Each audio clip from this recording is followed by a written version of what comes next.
उत्तर प्रदेश में बीजेपी की एक बार फिर से सत्ता में वापसी हो गई है। बीजेपी को इस चुनाव में 255 सीटें मिली हैं। दूसरे नंबर पर है समाजवादी पार्टी, जिसे मिली हैं 111 सीटें।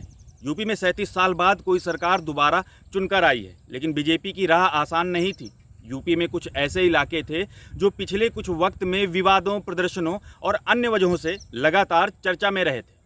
इन जगहों पर हुई घटनाओं की वजह से योगी सरकार कई बार बहुत मुश्किलों में फंसती नजर आई और देश भर में उसकी खूब भद्द पिटी। आइए देखते हैं इन सीटों पर बीजेपी ने कैसा प्रदर्शन किया है। सबसे पहले बात करते हैं लखीमपुर जिले की निघासन सीट की, जहां किसान आंदोलन की वजह से ये सीट हॉटस्पॉट बन गई थी और यहां पर बीजेपी की जीत हुई है।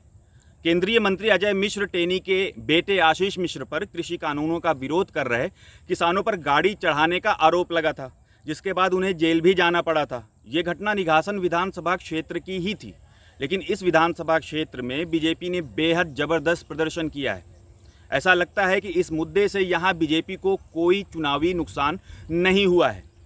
निघासन सीट से बीजेपी के प्रत्याशी शशांक वर्मा थे, उन्हें 55% से ज़्यादा वोट मिले, जबकि समाजवादी पार्टी के प्रत्याशी आर के कुशवाहा को उनसे 21% कम यानी 34% वोट ही मिले। यहाँ शशांक वर्मा ने आर के कुशवाहा को 41,009 वोटों के भारी अंतर से मात दी। अब दूसरे नंबर पर बात करते हैं हाथरस की, जहां पर बीजेपी ने 1 लाख से ज़्यादा मतों से भारी जीत हासिल की है। 14 सितंबर 2020 को हाथरस में 19 साल की एक दलित लड़की का गैंगरेप किया गया था। 10 दिन इलाज के बाद लड़की की मौत हो गई थी। लड़की ने ऊंची जाति के 4 लड़कों पर आरोप लगाए थे।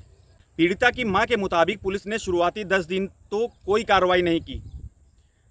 ये मुद्दा पूरे देश में यूपी सरकार की किरकिरी की वजह बना। इतना ही नहीं, फिर यूपी पुलिस पर आनन फानन में लड़की का अंतिम संस्कार कराने का भी आरोप लगा।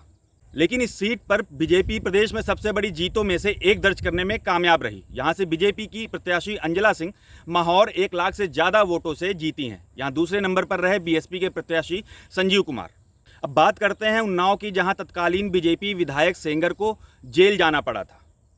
उन्नाव से पिछली पंचवर्षीय में बीजेपी से कुलदीप सिंह सेंगर विधायक थे। उनके ऊपर एक महिला के अपहरण, बलात्कार और उसके पिता समेत 3 संबंधियों की हत्या के आरोप लगे थे। घटना के बाद कुलदीप सिंह सेंगर को पॉक्सो और अन्य धाराओं के तहत जेल भी भेजा गया।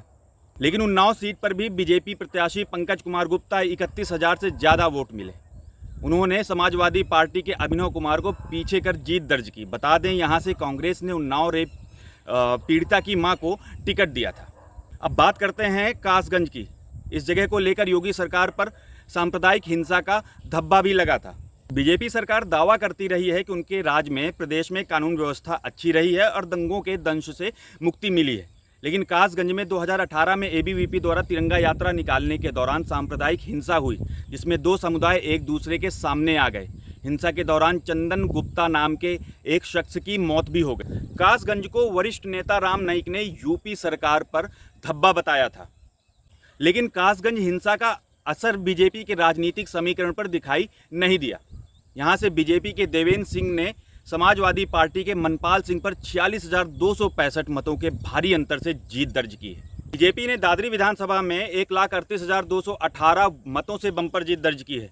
यहाँ से बीजेपी के तेजपाल सिंह नागर चुनाव जीते हैं, जबकि समाजवादी पार्टी के राजकुमार भाटी दूसरे नंबर पर रहे।